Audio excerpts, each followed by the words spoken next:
my And after that time, we do have a question and answer period. So we'll be collecting, well, I guess I'll walk around with a basket and take any questions that occur to you. And, would you like to see Yeah, thank you, Robin. Thank you very much. It's great to be here. And,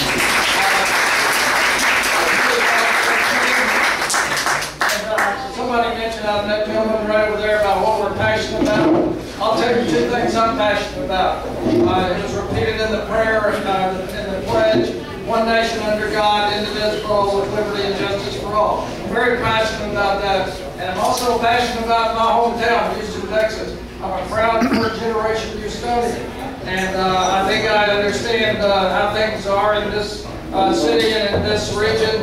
And I'm firmly behind what I call solid, good old Texas, Houston, Texas family values. And I want to say I'm a family man. I have 5 children and 15 grandchildren, and they're all doing great. And I know what it's like to raise a family. It's not always that easy, but I'm committed to families and neighborhoods and leading a good life. And that's what we've done in our family, and I'm proud to say that all 5 of my children they're young, they're dynamic, they're educated, and they're going to be successful in having human beings. And I've got 2 of them engaged. Finally. Engaged to be married. So we got 2 weddings coming up.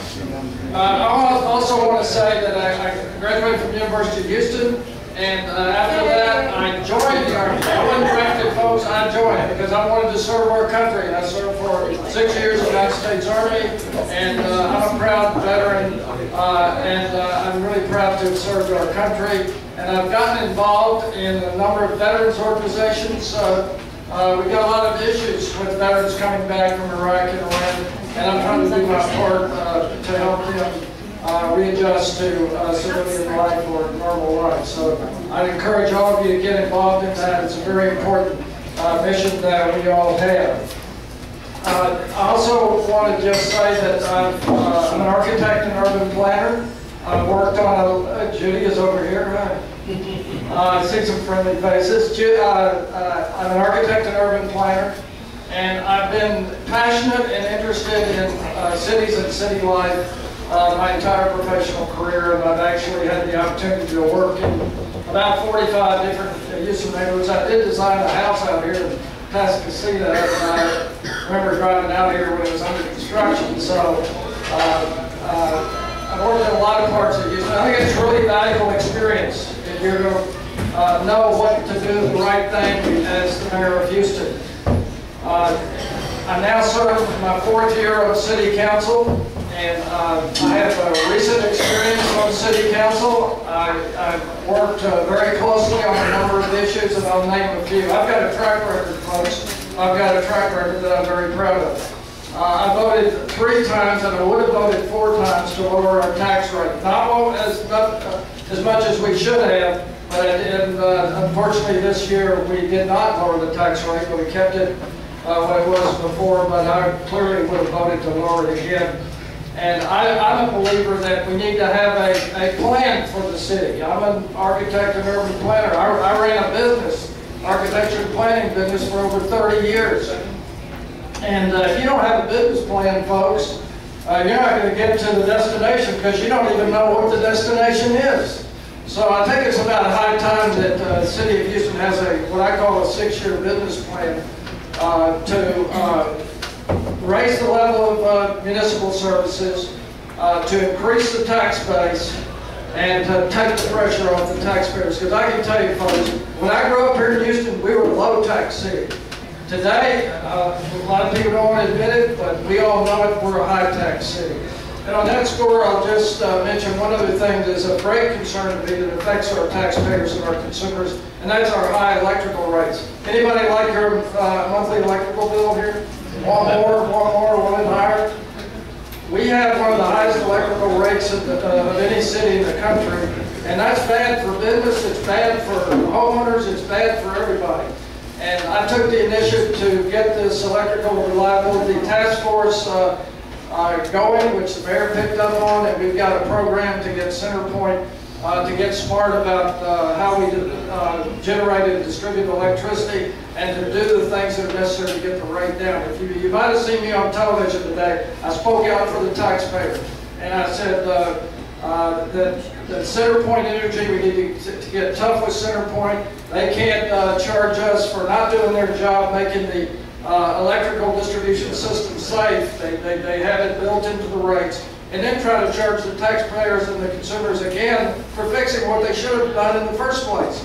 So I call that double dipping, and you may see it on the news tonight. But I'm very concerned about how government can be effective and make the city work better and give some relief to our consumers and our taxpayers. And if you all agree with me about the electrical rates, you all need to raise your hand and say, we got to do something to change that. There are 4 things that I think are really important. I call it my blueprint for Houston. The first one is we got to get smarter and tougher about crime. And we need to have more high-tech backup for our police officers. We need to have more police officers on the street in your neighborhood, not sitting behind a desk. And by the way, every year that I've been on city council, we have increased the number of classified police officers, and I'm very proud of that. But as an example of the high-tech backup, and I pushed for this with Adrian Garcia, we bought 6 high-tech helicopters. Here we got a great big city to take care of it, and that's going to be very effective in cutting down response times, particularly of tactical squads and emergency situations all over the city.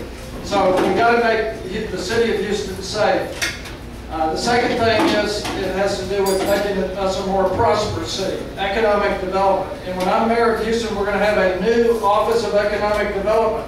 It's going to have some professionals staffing it. It'll go on around the country and around the world, knocking on doors and saying, you come to Houston and we'll roll out the red carpet. You locate your North American headquarters here in Houston.